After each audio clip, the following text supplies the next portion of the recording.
Welcome to this week's episode of M3, our Midweek Micro Message. Hey, for the next few weeks, I want to take the opportunity to speak on the topic of forgiveness and unforgiveness. You may be saying, why are you in the cemetery?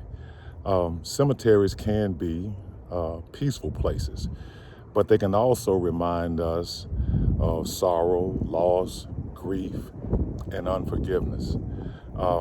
So I just want to kind of remind us all that it's important that we forgive others and ask for their forgiveness when necessary while we still have the chance. You know, there are thousands of souls resting here in this particular cemetery, but I had to ask myself as I was making my way here, how many of them have been laid to rest, but they never felt loved, and perhaps they were never forgiven. Many of them may not have experienced the forgiveness, that we so seek.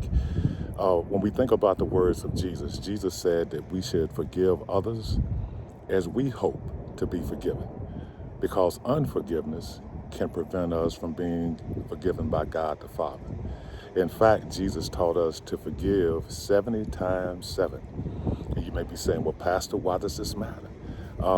Four things real quick, right? Forgiveness is conditional. If we read the Word of God, it's conditional on God's forgiveness of us. But forgiveness is also a way of life for believers. We have to forgive as we have been forgiven. We have to forgive in the manner that Jesus forgave us. Just a moment ago, I mentioned that Jesus said we are to forgive 70 times 7. Pardon me. That means that our forgiveness is unlimited. If we have a open and a forgiving heart. And then finally, forgiveness, it makes reconciliation possible. How many people that rest behind me were never reconciled with a loved one or their families, because somewhere in the mix was an ounce, if you will, of unforgiveness. Here's a final thought. Think about this, because I had to do the same. What if our unforgiveness has presented someone, or preventing someone, or has prevented someone from being reconciled to God? In other words, what if our hands are dirty because there was someone that really wanted to have that connection with God, but felt that they couldn't because they did not think that they could be forgiven?